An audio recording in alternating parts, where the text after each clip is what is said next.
RunRx, Ask Me Anything. So I love these Wednesdays. I really enjoy getting the questions and the feedback. And then I have something to talk about this week. So for the most part, when people reach out, it's because they're injured, since we're RunRx, run pain-free. So the fun part is I get to watch people go from a painful runner to running pain-free. And I'm celebrating starting 21 years of doing this. And when I first started teaching running, I always tell people, it was not a thing. Like, I taught everything else, as a fitness instructor. And when I said, oh, I'm going to teach running, people were like, what does that even mean? Well, it's like anything else. It's just moving more efficiently. And if I move efficiently, then I'm less likely to injure myself. I mean, it's just the simplicity of that. And also think of the skills. So if I've never thrown a ball in my life and I came over and you wanted to play ball, you'd probably show me how to throw the ball, right? And for a lot of people, not only they want to throw the ball, maybe they want to throw it farther, maybe they want to throw it higher. So then what? You're going to show me some other things I can do, right, to get there. So same with running. Whether I want, so today's topic was a really fun that someone even asked about it.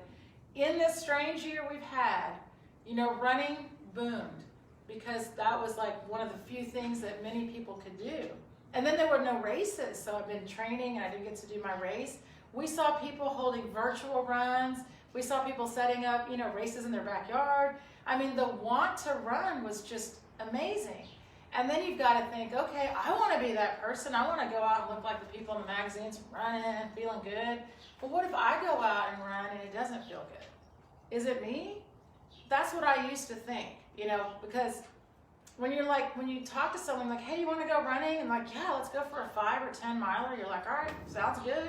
Last conversation, we'll look at the weather, right? We'll check the weather. Maybe we'll plan to get coffee after. But honestly, most past that, it's not much conversation. So then you and I meet up, hey, let's go. And we start going, all of a sudden I'm like, oh, I got this weird thing in my outside of my knee. But I'm going to do my 5 miles because that's my goal. So then when I, maybe this keeps happening, this pain keeps happening, and you go to the doctor. I mean, we used to joke, right? What's the first thing the doctor says when you're like, my knee hurts from running? Stop running. Well, that's not going to work for me. I don't want to stop running. I want to like to run. I want to go meet my friend Saturday and run 5 or 10 miles or whatever it is.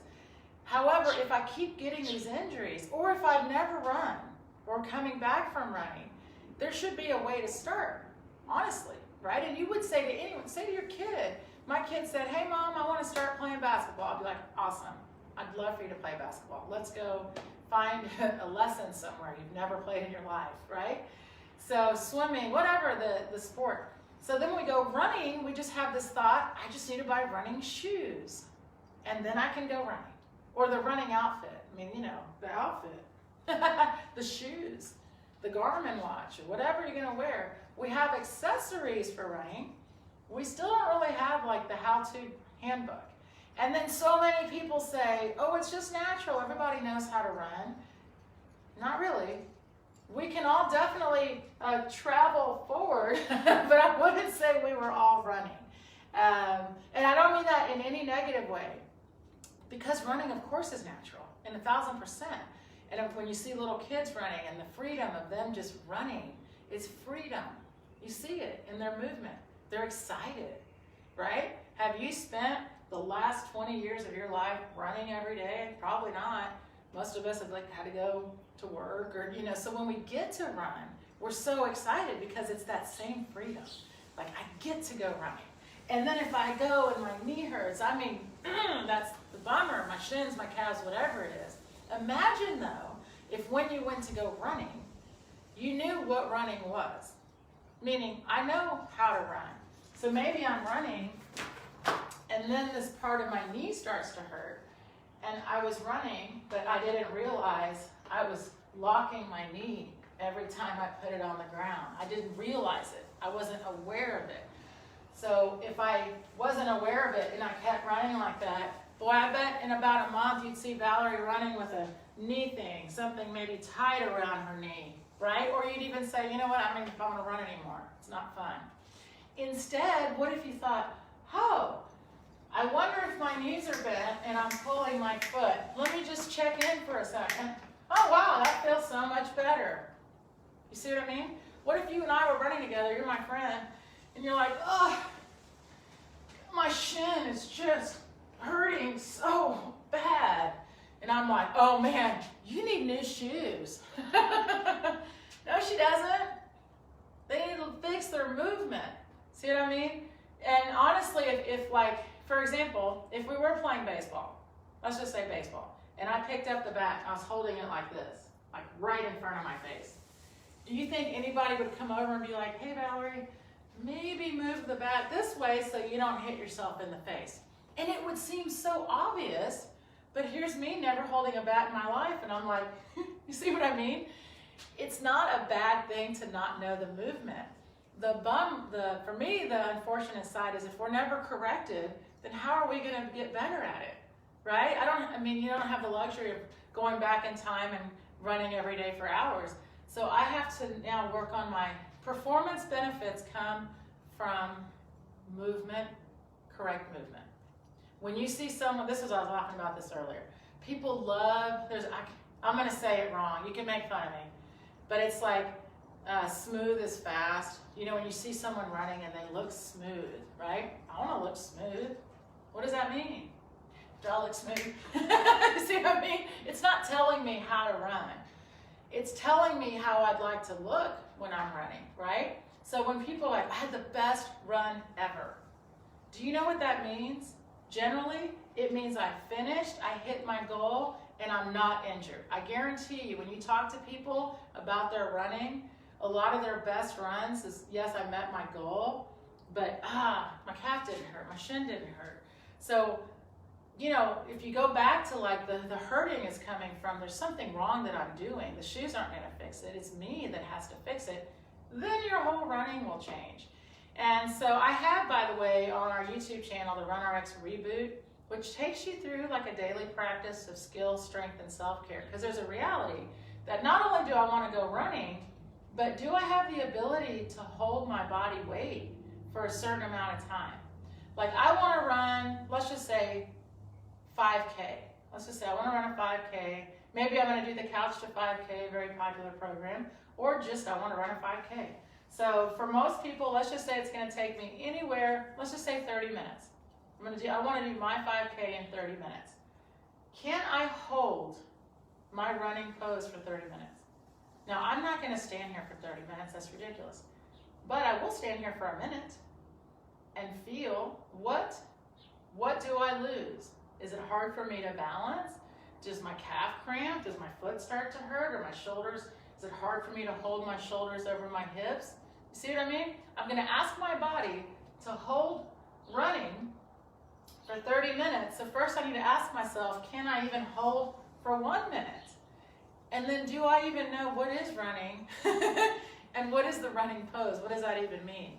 So if you, like I said, let's go back to a sport we're all comfortable with. I'll say swimming. So we're gonna go swimming. And I've never swum before. And I get in the water and I start doing this. And you're like, man, that's kind of a doggy paddle. Works for your dog, but I'm going to show you how it maybe be a little easier if you put this arm out here a little bit, and then maybe bring this elbow up. Oh, there. Okay, so now you've got the water here. Now bring your arm to you, and this arm goes out. And look at that. You're right back in the same pose on the other side. It's much more efficient, and you're probably going to travel more in the water and not, you know, hurt your wrist or whatever. You see what I mean? Took very little time, and then you can cue me from there. Does that make sense? But we had to get started with first like, oh, I should look like this. And you see, my elbow was here. I lifted it, right? Same with running pose. That's the swimming pose. The running pose looks like this, like a figure 4. The ankle is right under the hip. So there's my hip. There's my hip. There's my ankle bone. Very important difference because it's not my heel, it's my ankle bone. So I'm making a nice line from my ears to my shoulders, hips, lifted ankle. This is the running pose. And you want to make sure that everything is aligned. Then here's the best part. You have one job in running, and that's to change support. Support is your foot. I want to be in the running pose and in the running pose. And in the running pose and in the running pose. Because there's only one pose. So then when I'm running, What was that movement that I did to get there? It's called pulling. I'm pulling my foot. Now in place, you pull all the way to the pose because you're practicing. When you run, you simply break contact with the ground. So it's a little bit hard to get in the beginning, but if you know it, it makes a big difference. Traveling and running, acceleration and running is all with gravity. It's called a free fall. So when I'm a child, by the way, I do this naturally. So did you. We all did. We all moved naturally when we were children.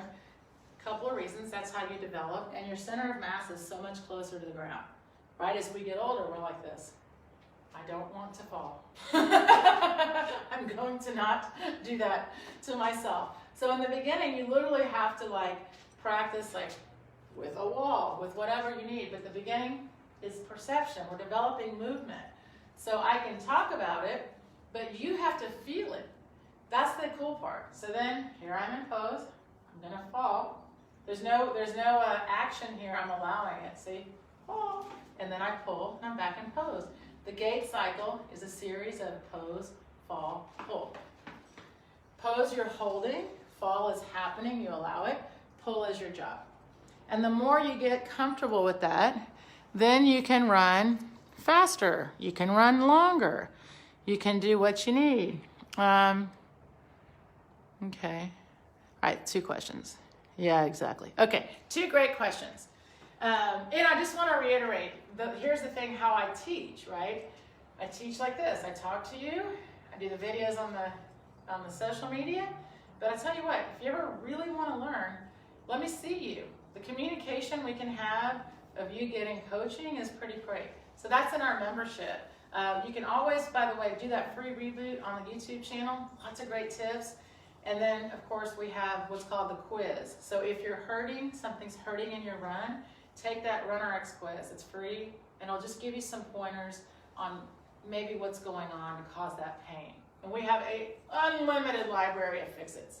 So I'm going to answer 2 questions. The first question was about fix-its. And the question was, I see so many gadgets. What do I pick? First, pick just your body weight. I say that because I've been around for a long time. When I first started running 30 years ago, we didn't have gadgets. I mean, we didn't even have fancy shoes. We just had whatever they had at the store, right? So I encourage you to start first with what's just, and by the way, I'm just going to keep plugging my reboot, but I purposely did that. And I do use foam rollers and things like that because I think you can always go a little deeper. But I tell people, start right away with just body weight. Meaning, are you right now doing, say, foot strength exercises, like scrunching the toes? Are you doing just ankle openers? Real simple body weight exercises, circles that I can do that will improve my range of motion, right? And then, if I'm really consistent with that, then yeah, get a foam roller. It's like getting a massage. It feels really good, increases blood flow, lots of great things about it. But honestly, if you do the simple exercises, like sitting on your feet is one of the best things, like for ankle opening, curling the toes under. There's so many good stuff that we have, and not one's the best. It's kind of a mix them all in and work your full body. But start working with just your body weight, and then graduate to buying an appliance. Once you realize I'm going to, have more self-care in my life. The final question I really loved as well. What do I do to encourage maybe my kids to run with me? You let me know. I'm just teasing. I'm the same with my daughter. She does not love to run. However, she does have fun with me doing drills. And so then instead of saying, because think about it, if she doesn't love to go running, and I'm like, oh, come on, it'll be fun. Well, that's me projecting my fun to her, right? However, what if you got a couple of bands? Here's a couple of bands, right? And you did some fun things like you could set it up in your backyard, the driveway, something like that, and did some drills, like falling. You hold her in the band, she's running, you let her off the band, she feels falling. In my reboot, there's drills. There's all kinds of elasticity hops. And then you can do 10 hops and then run a little bit. And maybe say, I'll race you to that next tree. Let's do 10 hops and then, you see what I mean? instead of the thought that's daunting, like, ugh, running. Because kids don't like, that's not a good statement. Kids like to have fun. And most kids, and when you played as a kid, think about it. I would love things like, I'll race you to that next tree. But never really as a kid did I say to a friend of mine, hey, want to go run 5 miles? When I was a kid, no. But what would be like, hey, want to run here? Sure. You know what I mean? So I would turn it into, instead of saying, let's go for a run, try doing some drills. And again, there are plenty of options on that reboot that are fun, partner stuff, you know, and again, then she'll start feeling, what is running? You see what I mean? Because if you teach a child a movement that they can get better at, they can only improve, right? If someone had told me when I was a kid, hey, Valerie, you want to get better at running, stand like this, practice falling and pull your feet, I might have started running before college, who knows? And I didn't run like for college, I just ran when I was in college. Does that make sense? I mean, I didn't grow up racing or anything, but I tell you what, I love it, right? I mean, I did my first 10K, 1992, I think, 91, and I couldn't believe everyone wasn't out in the street running. It was, I thought, the funnest thing I'd ever done. And then immediately what happened is I got the same thing. I got shin splints. I got a hamstring issue. That's why I started looking into the how-to, because at the end of the day, whether you want to run faster, whether you just want to start running, whether you want to run longer, if we all know the standard of running, you can only improve. At this point, especially for most people, you've already developed, for a lot of us, like your VO2 and all that's there. Now it's skill. Now the better you get at changing support, at using gravity to your advantage, then you're going to be a better runner. And here, by the way, it's never too late. We all have the same amount of muscle elasticity to use till we're 85. And then you just have to work a little harder to keep it. So it's just adding the drills now. Don't wait till you're 85. But it's just, there's no excuse. We can all get started and we can all progress from wherever we are. So again, I'd love to see you in the membership. Go on the reboot if you want. Ask questions. I'll be back here next week. And keep running, guys. Hope to see you. Thank you.